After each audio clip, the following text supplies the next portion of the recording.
exciting. Nobody's going to watch, but they will start watching. But we do have a YouTube channel so that, we're trying to increase the viewership there. So we're going live. Okay, ready? I'm ready. I'm ready. Nicola's like, YouTube or something. I love it. All right. Okay. Hello, everyone. Welcome to LOA Uncorked. This is Holly. And this is Gina. And Gina, we are live today on YouTube. I know.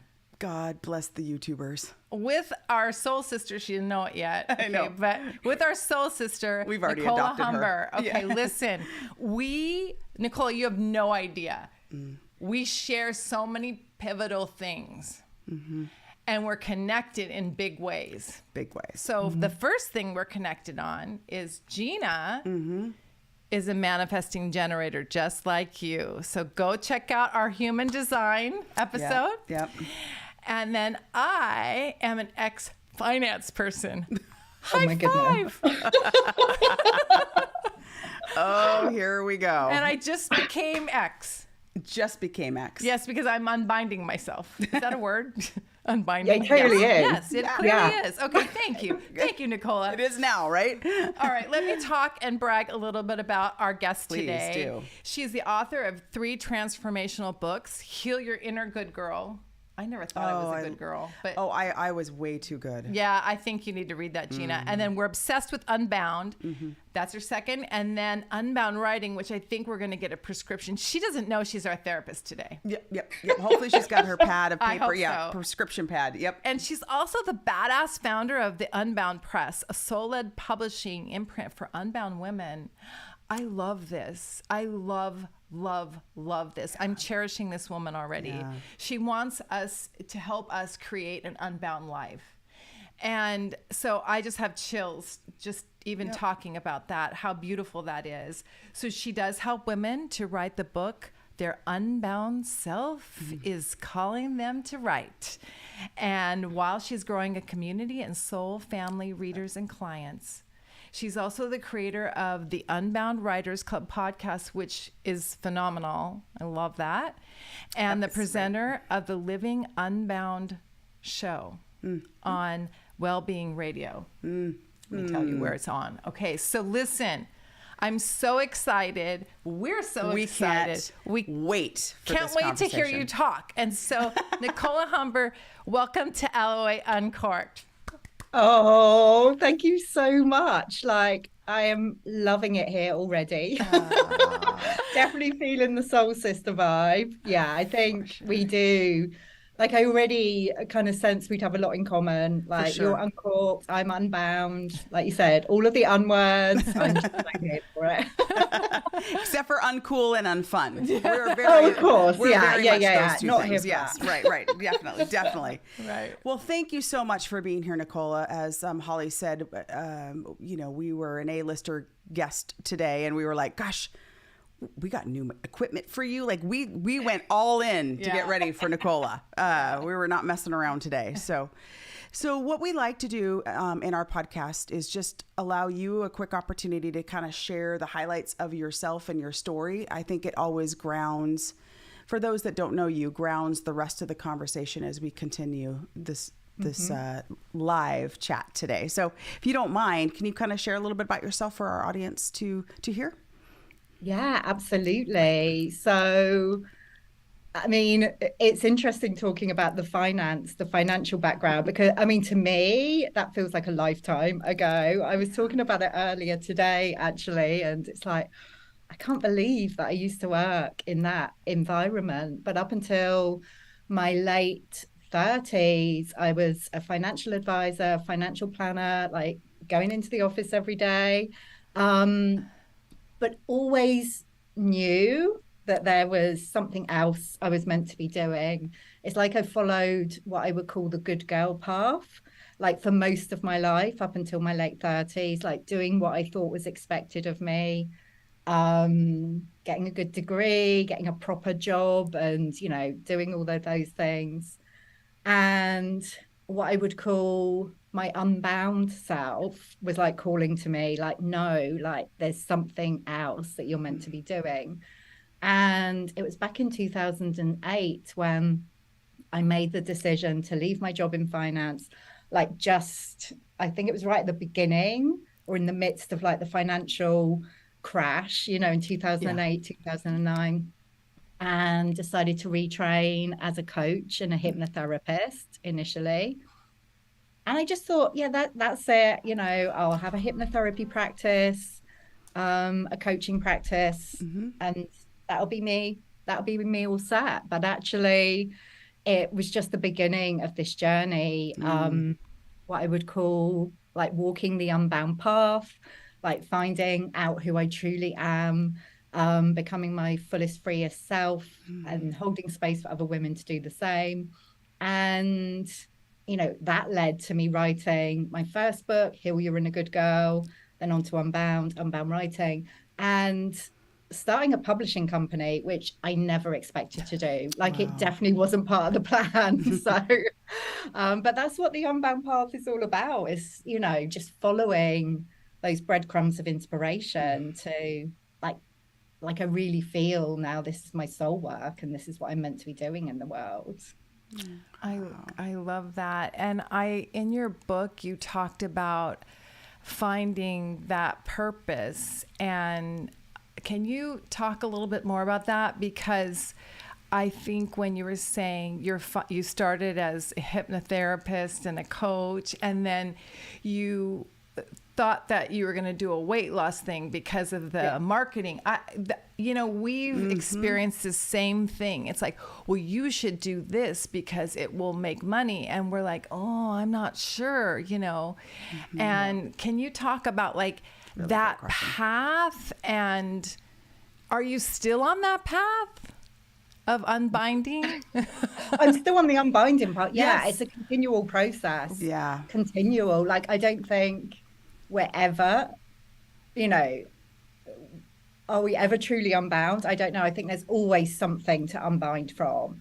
And, you know, what you were talking about there, it was particularly when I first started to take my business online. Like I had an in-person hypnotherapy and coaching practice. And when I started to move into the online space, and this was back in about 2013, people were like, you've got to have a niche and you've got to focus on, you know, what most people want. And most people were coming to me, were women who wanted to lose weight. And that's why they were coming for hypnotherapy. What I was really interested in was like the self-love piece. Yeah, and for a lot of them, what I recognized was they weren't kind of expressing their true selves. You know, they were kind of stuffing it all down, like, you know, doing what they felt they should. I was interested in what was underneath, kind of the weight loss piece. But all of the advice that I received was just like, no, you know, that's your niche. Like, you know, make it really simple, focus on that. But my heart just wasn't in it at all. It didn't feel aligned. So, you know, it did okay, but it wasn't, you know, it wasn't taking off. And so I just felt really, I don't know, I never felt really comfortable sharing about that work and talking about it because it didn't feel aligned to me. So I was trying to fit myself into this box, which wasn't for me. And I think a lot of us experience the same thing, like things that make sense on paper, you know, they don't make sense to our souls. Yeah. Well, we've been talking a lot about, you know, weight loss and overall, I think part of the whole law of attraction is kind of the intentfulness by which you're living. And a byproduct of that is, you know, how do I want to present in the world? What do I want to, how do I want to be? And one of the things that we have talked a lot about on the podcast is, you know, what's kind of the alchemy of happiness and weight loss, and are they intertwined? And you know, when we first started this podcast, I was much heavier, and, you know, I still have a ways to go in terms of my journey. But the minute I started doing something that felt in alignment, that was challenging to me, that was feeding my soul in a way that things hadn't in a long time, the weight just felt nothing. I didn't do anything different. So I guess as you're talking about the hypnotherapy, it was sort of resonating in terms of, the hypnotherapy is a way to address something, but it doesn't get to the root, right? And so you were going straight to the root. Yeah. In your unbound way. You went straight to the root and said, forget this hypnotherapy. Let's get right to the problem, right? Yeah, I mean, and you can do that through hypnotherapy. Sure. Like the kind of like hypnosis that I was doing was, it was like really it was deep diving. It wasn't just, okay, well, let's just kind of do some surface level stuff. But yeah, I can't help but go to the root. And it's the same with the book writing process. When I'm holding space for women to write their books, like what I'm really interested in, like obviously I want them to write an amazing book, but it's the kind of transformational journey that we get to go on as we write our books. That's the piece that I'm really passionate about as well. I love that. And, when we think about our episode we called it the elixir of weight loss, and it's happiness, but which is really being unbound. And I think that your book Unbound goes through those principles. And if one of the things that you said, I mean, honestly, let me just say something about your book and shower you with just gratitude. And let me figure out how to say this. It spoke so deep inside of me. Those words coming off the page, that I was traveling from Boston home to see Gina, and I was texting her excerpts from the plane. And, and I was like, and the words. And so what I'm going to tell our audience is, one of the things that really spoke to me is you said chronic dissatisfaction. Amen, sister. Okay, and you don't even realize you're in that chronic dissatisfaction, because there's so many categories it's overwhelming. You don't even want to look at it. And so I feel like I think it was 5 principles, and I couldn't recount them all, but the shadow. Yeah. Holy cow. Okay. And maybe we can talk about that for a few minutes, because that's what I was sending to Gina, because I was like, this deep agreement that you say, I mean, you rebranded the shit out of this stuff. I mean, nobody so likes rebranding more than this one over here. I mean, she didn't use the normal shit. Okay. Like the normal words, like she rebranded everything in such a fabulous way. That's another, I mean, I loved it. And I thought deep agreement. It's not like, well, let go, leave your resistance. I mean, we talk about resistance, but it's like deep agreement. Yeah. Can you talk a little bit about that? Yeah. And it's kind of what we were talking about before, Gina, when you mentioned about like when you stopped trying to lose weight and you just focused on like what is and like living your purpose. Like when we come into deep agreement with what is, even if it feels uncomfortable, it kind of frees up so much energy, because rather than trying to fight against like what our circumstances are, or being, non-accepting of ourselves and our bodies or whatever it is, we just choose to go, actually, I'm just going to be with this. I'm going to be in deep agreement. It frees up that energy, and then things start to shift and change on their own.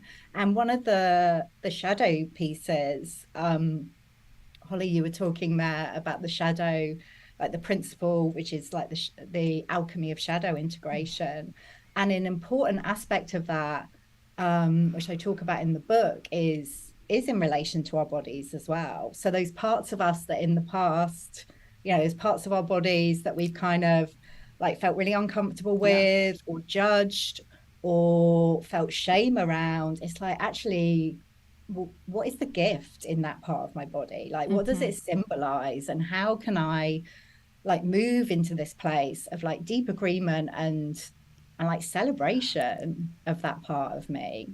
Yeah, I love that. So if that resonates with any of our audience members, head on over, get your book, okay, because she has practices in there to help you. But that really spoke to me, because, I've been and here's the thing is the one thing that I want to point out that you said that is at first you thought that wasn't spiritual work to help women with weight loss. And then you said there's nothing more, I don't know how you put this, I'm going to get it wrong, but there's nothing more spiritual than to free up this energy of you didn't say it like this because I'm going to destroy her words. Lord knows we don't want that. Okay. But you don't have that energy to be free to create a light for other women. And as we shift and become more powerful, we need to let go of this perfection idealism of what we look like. Exactly. And that is really tough to do in this society, particularly with all the, all the things that are happening, which. But I will say, I think if you're doing something that you love, if the focus is on, I'm just talking about the podcast because this is wickedly uncomfortable for us too, right? I'm less focused on it than I would if I was doing something that I'm wildly unsatisfied with, or the rest of my, or a part of the rest of my regimen that doesn't resonate, I don't align as fully. Completely. I mean, I've noticed it in myself as well. I'm so much more comfortable. When I worked in finance, I would go into the office, like I dyed my hair, had dark hair. I would always straighten it, wearing my suit, like made up. I would never go into the office without makeup because, that was a mask that I was wearing and I was trying to fit in. And the more I've moved into being fully expressed, expressing who I am, doing the work that I love, it's not that I don't care about how I look, but I just, I love the way I look now, with my silver hair, natural.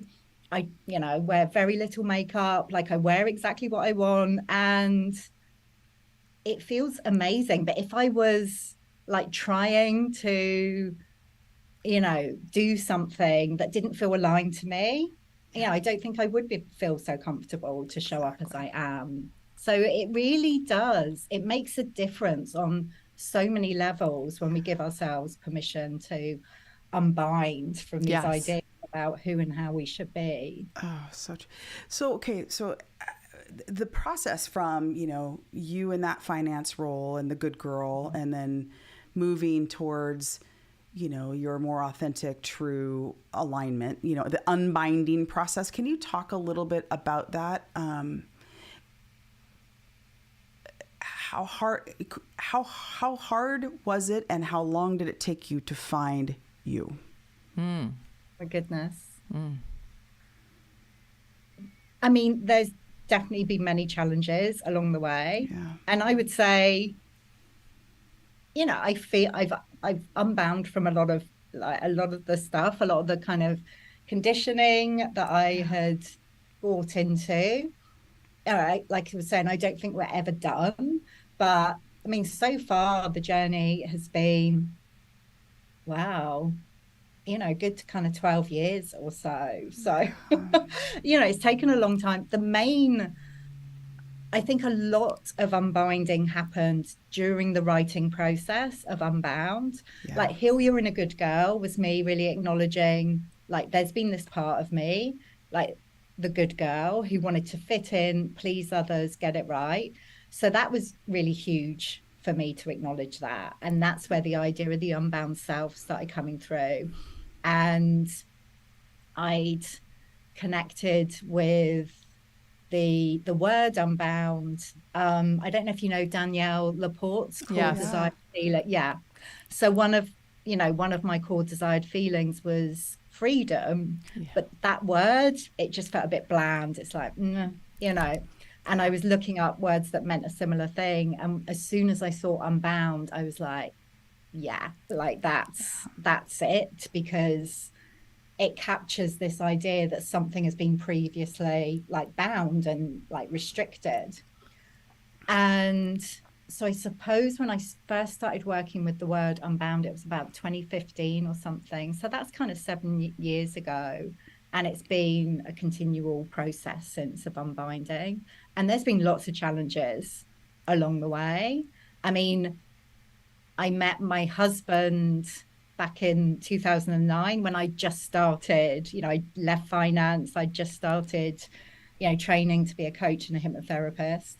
And I've been through so much transformation in that time, but particularly like these last kind of 6, 7 years, that's been supercharged. And there have been times when it's like, I don't know if we can stay together because, where I've unbound from so much. Unfortunately, he's kind of come with me and he's kind of been through his own process of unbinding. But it can bring up lots of challenges when we start to kind of come back to who we truly are. Yeah. Yeah, I was going to ask the impact that has had on family and friends and, what have you seen in that way? What have you noticed in terms of, as you've evolved into aligning with more of your core person or core spirit? What has that meant for you in terms of your personal relationships? I mean, I think generally it's been positive because when one woman in particular, because we do tend to carry a lot of these kind of expectations and shoulds, because that's how we've been brought up. Like when one woman chooses to kind of live in a more unbound way, I think generally it kind of benefits everyone around her because, again, it frees up a lot of energy. Like she can become like a beacon to other women. And so, generally it's been a very positive thing, but there have definitely been times when it's been disruptive in my personal relationships. Like I said, particularly in my marriage, we've had to work through some stuff. The whole concept of marriage at one point, I was like, well, this is just like another form of like binding yourself. Like absolutely. What? Sure. Yeah. And probably, I wouldn't have chosen to get married. Like I would have been with my husband as my partner, but I would have questioned that choice if I'd, been like deeply onto this path at that time. But yeah, you would have been Oprah and Stedman, right? Okay, they never got married. Exactly. But they're together. Exactly. They're partners. Yeah, life partners. Yeah. I think but what I came to the conclusion, I talk about this in Unbound as well. It's like, well, no, sometimes we make this conscious decision to kind of bind ourselves either to another person or, it's just this like kind of container that we step into. And actually we can learn a lot I've learned so much through my marriage like that, that you're kind of connected with this other person and, you have to kind of navigate this journey together. So although there have been challenges along the way, I think mostly it has been positive. Absolutely. I mean, there's been people that, I've left behind or have chosen to leave me behind on the way, like friends and acquaintances. But, I think that happens in life and it's healthy and it's natural. Yeah, no, I agree. I'd like to switch to writing. Yes. So here's where the therapy happens, Nicola.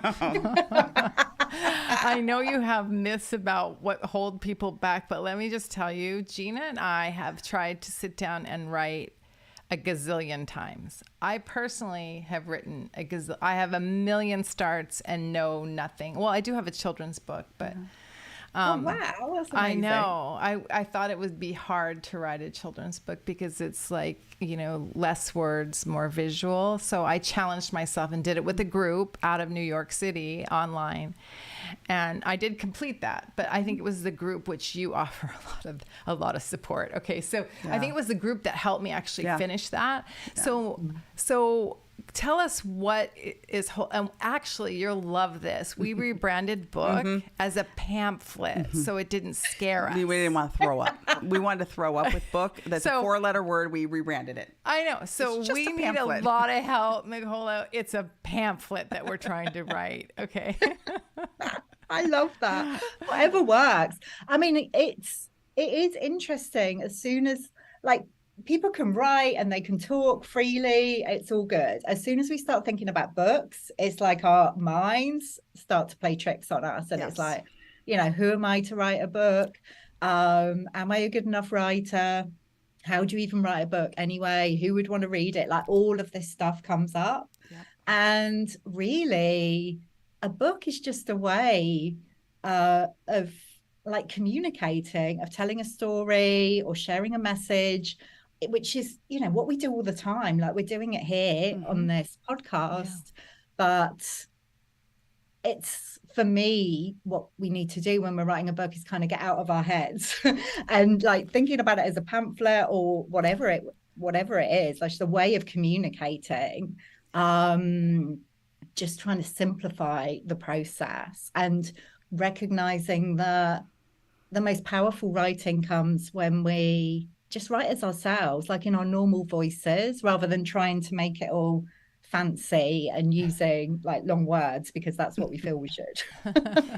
Well, I do think, and I think this is why podcasts have been so wildly popular, is that, although we all talk about similar things and we have similar guests and, sometimes the same guests on different shows, the conversation is never the same because the individual voices that by which you're having the conversation, which is why I think, our voices in a pamphlet would be just as important as someone else's because it's going to resonate for certain people. If it's meant to come to the world, it's going to resonate for certain people that it's supposed to resonate for, and maybe not for others that maybe is void in other books or pamphlets. So I just love that you're calling it a pamphlet.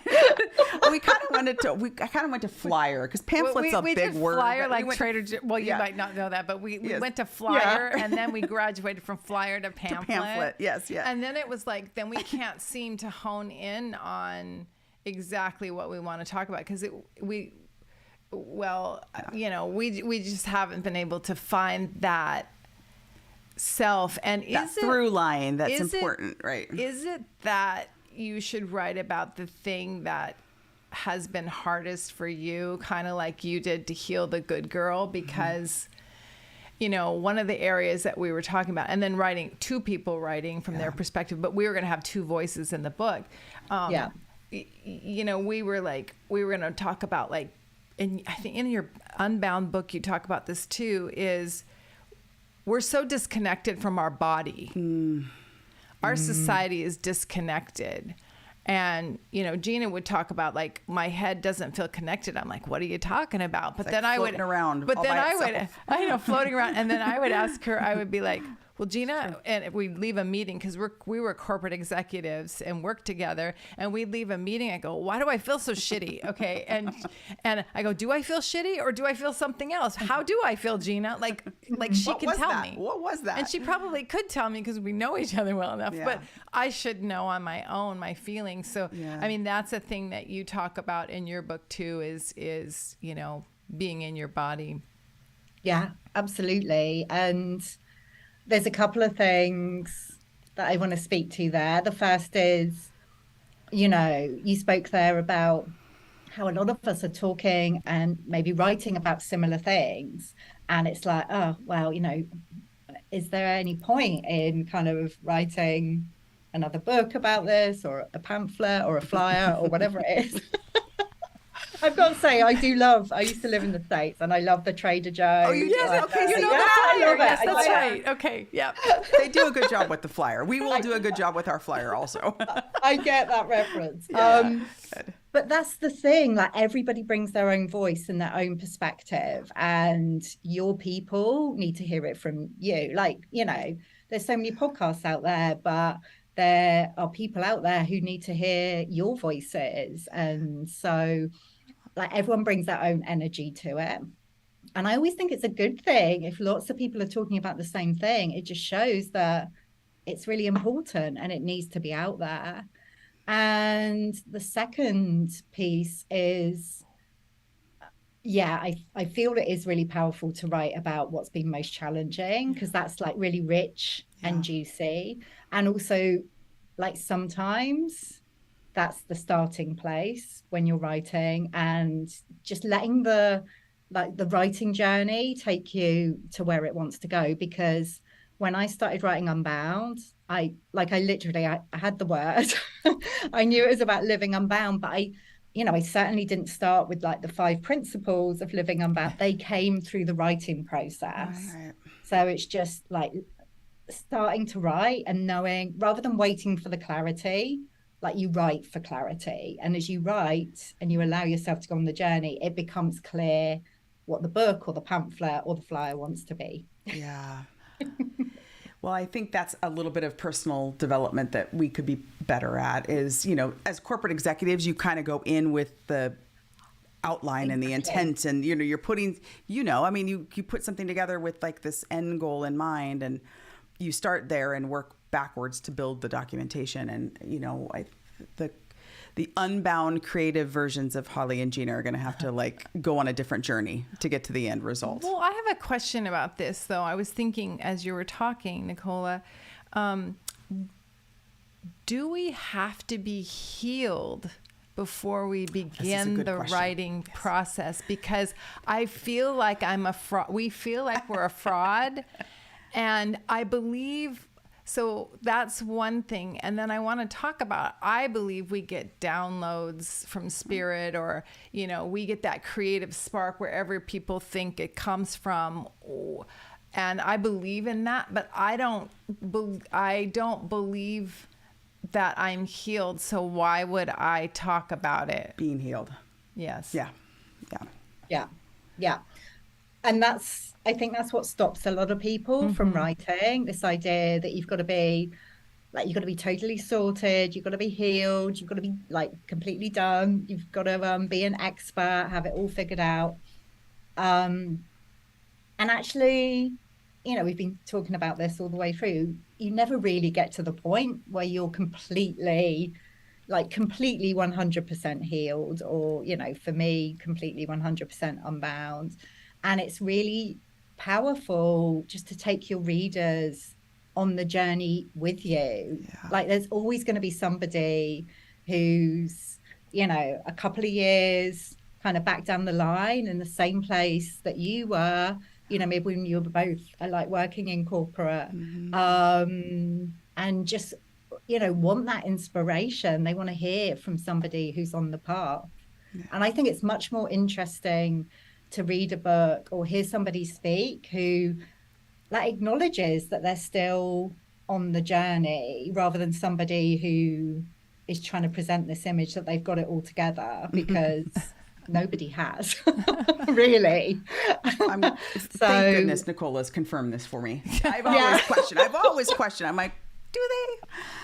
Yeah. Not because you don't want them to. I mean, I think it'd be lovely to, but I think that's inherent in the human condition is, but you're just never going to be there. There's no end. Right. Yeah. Exactly. Yeah. Exactly. Even, the most successful people, like the most successful writers or performers, they still like that part of them who will come off stage or put their book out there and be asking like, oh, but is it okay? Is it really okay? Is it good enough? And we kind of feel that everybody is further along the path than us. And it's like, no. Yeah, that's actually, Oprah said that was one of the most interesting things that she reflected on as she ended the Oprah show, is that, especially with the celebrities, the people that you would think would know they did well, that was always their number one question when she would walk back at the end is, how was it? Do you think it was okay?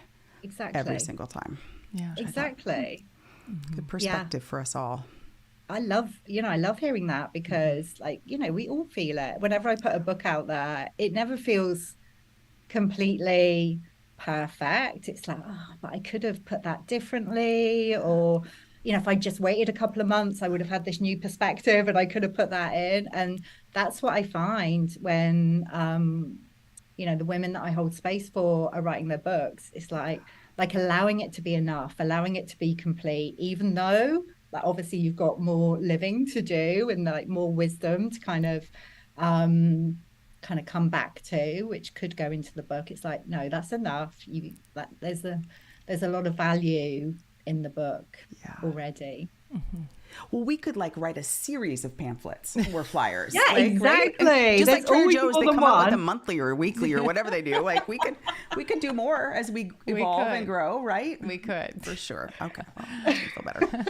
But I do think you're right. I think modeling the way for people, and I'm sure that's what she's doing. What you were talking about, your friends that kind of when you're a woman and you unbind and people watch, it gives permission, a path, some found a framework to work from, when sometimes it's hard to see how that, and it will look different for everybody, but just the process that you go through is when you model that for people, you give them kind of a little bit of the cliff notes on how to do it, which I think is super, super important.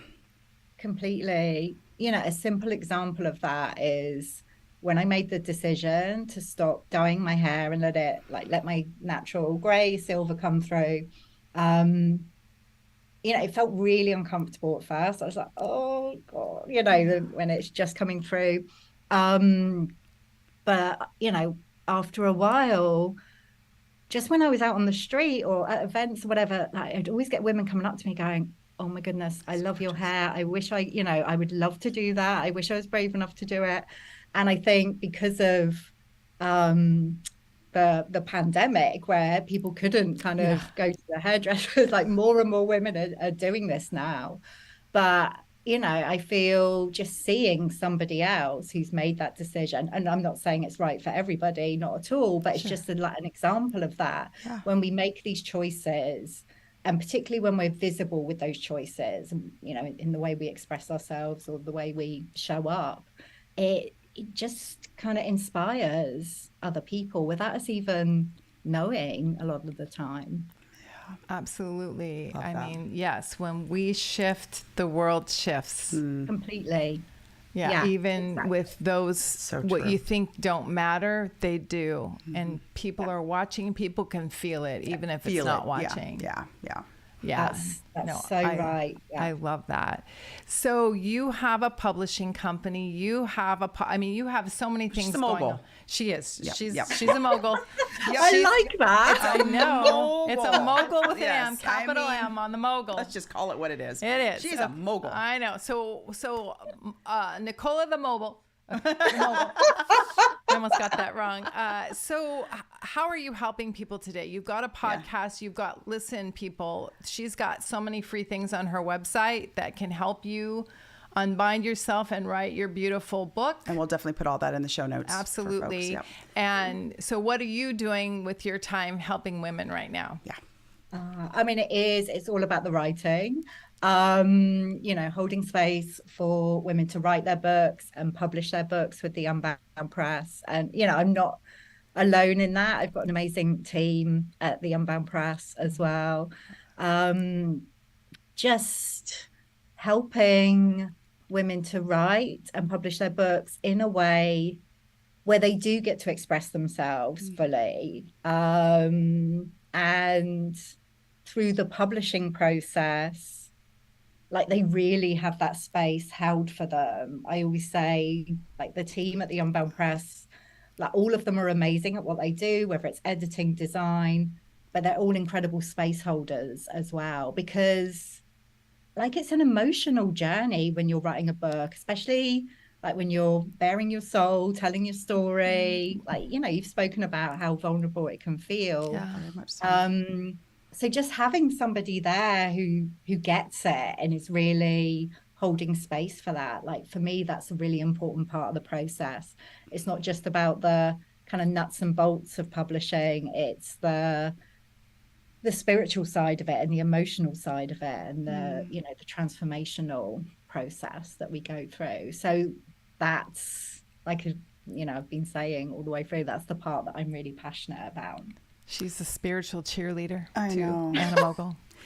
And a mogul.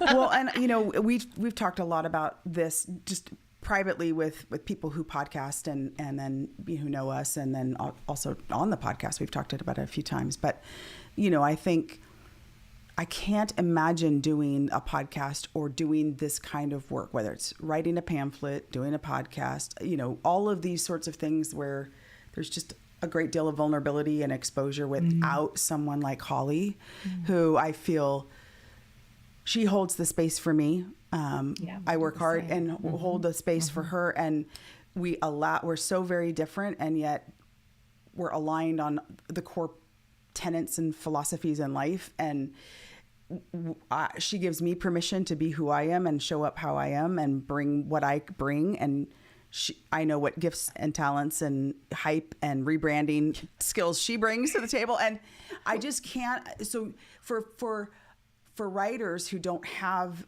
that beautiful gift, that's what your team offers, right? Which I'm telling you, I wouldn't be who I am without her.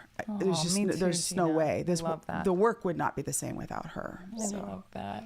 I can feel it. You know, it makes me feel quite emotional because, you know, me too. We don't have to do this on our own, you know, and that's something really important that I've learned since I've been on this path is, you know, I always thought, you know, I should be able to do it on my own. It was a weakness to have to kind of have anybody else's support. That's another kind of good girl story. And the community that's grown, like not just the team, but the community of authors and, you know, other Unbound writers who are in the process of writing their books. It is just so incredible to be part of that and to witness what happens when, you know, when women come together and support each other, whether it's kind of, you know, 2 of you or, you know, a group of 5 or 10 or 50, you know, whatever it is. Like, you know, it's one of the principles in Unbound, actually, is sisterhood. And I just feel it changes everything when you have that. It changes everything. It does. It does. I love that. Okay, well. I mean, I feel so full. My heart feels full. The mogul made me full. Filled me up this morning. That was great. So very true. Well, as we wrap up, Nicola, thank you so much for your time. We so appreciate you. And is there any advice or anything that you want to leave with our listeners who are trying to write? And she's probably speaking to us too, Gina. Yeah. Or a good girl. Yeah. I'm asking for I'm a friend. prescribing her other book to you. Exactly. You know, I know. I need to read that one. I think the main thing is to like take that first step. Like, you know, you don't have to have it all mapped out. And this is whether you're writing a book or whatever we're trying to create in life. You know, when you're starting the podcast, whatever it is, it's like, just take that first step, begin, like, and trust the unfolding of that. Like, one step will lead to another. And just to let yourself be in that process, like, and let yourself be in the not knowing of it as well. Because sometimes when we try and plan it all out from the beginning, we don't leave space for the magic to happen. Like, you know, so we don't leave space for the magic to happen. I mean, that's a mic drop. We want a magical pamphlet. So we need to just start. An uncorked magical pamphlet. Yeah, for sure. Well, thank you for inspiring us. Yeah. I mean, I'm sure you're going to inspire our whole audience, and we're inspired. Thank you so much. And thank you for being our soul sister across the pond. It was felt today. Yes. This was just a pure delight to spend this morning with you. I've loved it. Thank you both so much. Yeah. Like, I really feel that kind of soul connection. I really appreciate us too. Oh, likewise. Yeah. All right, everyone. Thank you so much for joining us. All right. Till next episode.